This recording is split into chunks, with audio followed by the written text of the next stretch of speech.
Alright, so I get asked all the time, what should I use for my pain? Should I use heat for my pain or should I use ice for my pain? And honestly, the answer is probably both. Because depending on the time of the day, what it is you have plans on doing, that really is going to determine whether or not you need to be using heat or whether or not you need to be using ice. And remember to like and share this video because everybody deserves to know about functional maintenance because all of us want to live the longest, most fully functional life that we can.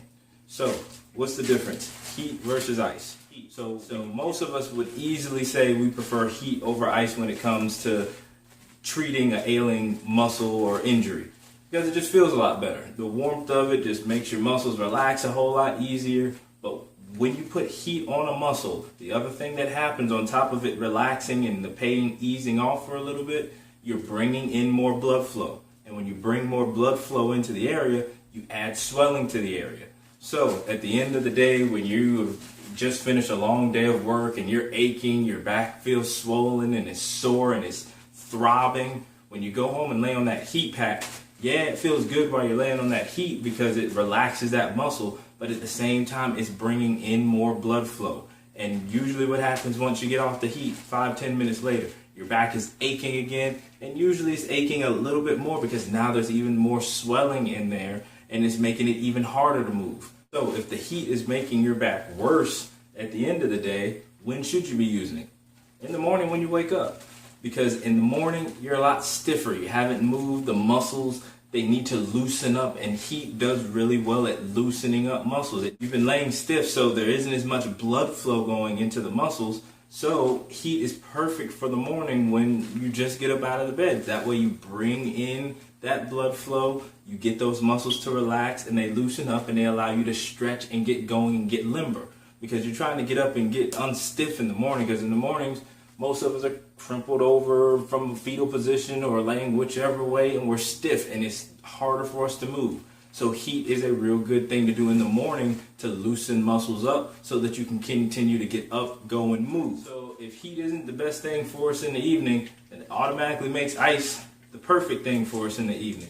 Because like I said, you've just gotten done with work, your back is swollen or whatever the ailment is swollen, it's hurting, it's aching, it's throbbing. It needs to get some of that swelling out of the area. Ice is the perfect thing for that. Ice, it makes the muscle and the joint a little more stiff, but it gets the blood flow out of the area. It decreases the swelling and eases the ache for a longer period of time. Because when you get off of ice, you can't move, you're stiff and you can't move.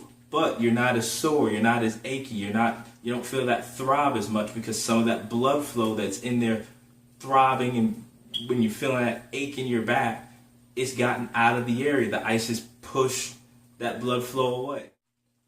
Now, an even better treatment in the evening is using the two of them in conjunction with one another. Getting your heat, laying on heat for about 3 minutes, then switching it up and putting ice on there for 2 minutes. What this is going to do is going to give you the best of both worlds. It's going to bring fresh blood into that area with the heat. Then you throw the ice on there, and it's going to push that blood back out by getting the swelling back out. And if you switch back and forth between the two of them for about 20 minutes or so, you're going to get fresh blood coming into that area and out of that area, helping with the healing process a little bit better versus cooking yourself or just freezing yourself and knowing that you like one over the other.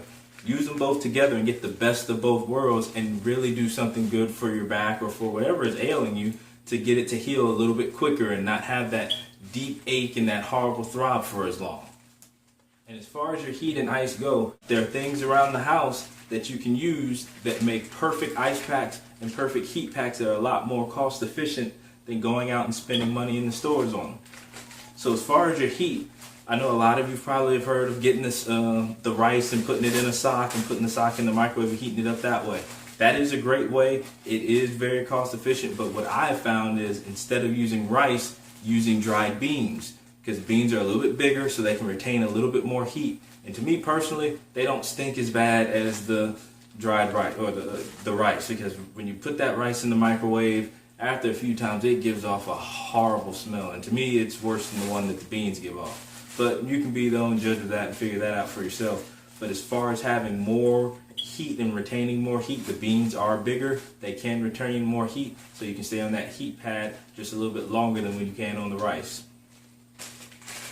As far as your ice pack, a real quick ice pack that you can make. You get 2 Ziploc bags, and in the first one, you put about a cup and a half of water and a cup and a half of alcohol. Then add some type of food coloring or colored ink to the mix.